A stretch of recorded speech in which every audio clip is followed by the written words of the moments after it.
Finally എൻ്റെ day care job ഞാൻ resign ചെയ്തു. ജോബിനേക്കാൾ ഇമ്പോർട്ടൻറ്റ് എൻ്റെ ഫിസിക്കൽ ആൻഡ് മെൻ്റൽ ഹെൽത്ത് ആണ് എന്നെനിക്ക് മനസ്സിലായപ്പോൾ ഞാൻ അതങ്ങ് റിസൈൻ ചെയ്തു.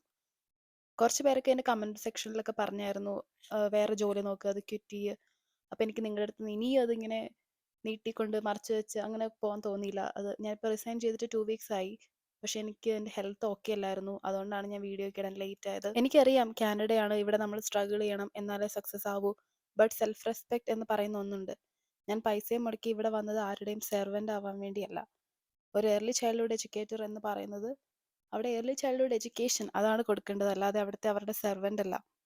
റിസൈൻ ചെയ്തതിന് ഒരുപാട് റീസൺസ് ഉണ്ട്. മെയിൻ റീസൺ അവഗണനയാണ്. ഞാൻ ഒത്തിരി ആലോചിച്ചു, റിസൈൻ ചെയ്യണോ, ഇപ്പം തന്നെ ഉള്ളത് കണ്ടിന്യൂ ചെയ്യാം, കുറേ ഇന്റർവ്യൂ അറ്റൻഡ് ചെയ്ത് കിട്ടിയ ജോലിയല്ലേ. പക്ഷേ ഒരു സെർവൻറ്റിന് കൊടുക്കുന്നതിനേക്കാളും താഴ്ന്ന ഒരു വാല്യൂ തരുമ്പം എന്താ ചെയ്യുക? ഞാൻ പ്രീ സ്കൂൾ സെക്ഷനിലായിരുന്നു. എന്നെ അവിടെ ഹയർ ചെയ്ത് ഫസ്റ്റ് ഡേ തന്നെ അവർ എന്നെ കൊണ്ട് ഡയപ്പർ ചേഞ്ച് ചെയ്യിച്ചു. ഓക്കെ, അത് ഇതിൽ ഉള്ളതാണ്, അത് ഓക്കെ, ഞാൻ അക്സെപ്റ്റ് ചെയ്യുന്നു. പക്ഷേ എല്ലാ ക്ലാസ്സിലും ഡയപ്പർ ചേഞ്ച് ചെയ്യാൻ സമയമാകുമ്പോൾ എന്നെ ആ ക്ലാസ്സിലേക്ക് അവർ കൊണ്ടുപോകും. അതായത് ടോഡ്ലേഴ്സിൻ്റെ ടൈം ആകുമ്പോൾ എന്നെ ആ ക്ലാസ്സിലേക്ക് മാറ്റും. ഇതാണ് അവിടെ നടന്നുകൊണ്ടിരുന്നത്. എല്ലാ ക്ലാസ്സിലും ഞാൻ പോയി വേണം എല്ലാ ദിവസവും ഡയപ്പർ ചേഞ്ച് ചെയ്യാൻ, 10-20 പിള്ളേരുടെ. പുതിയതായിട്ടൊരു ടീച്ചർ വന്നു കഴിയുമ്പോൾ അവർ പറയും, ആ ടീച്ചർ പുതിയതല്ലേ, അതുകൊണ്ട് നീ ചേഞ്ച് ചെയ്യുന്നത്. അപ്പം ഞാൻ പുതിയതല്ലേ, ഫസ്റ്റ് ഡേ തന്നെ ഞാൻ ചേഞ്ച് ചെയ്തതോ?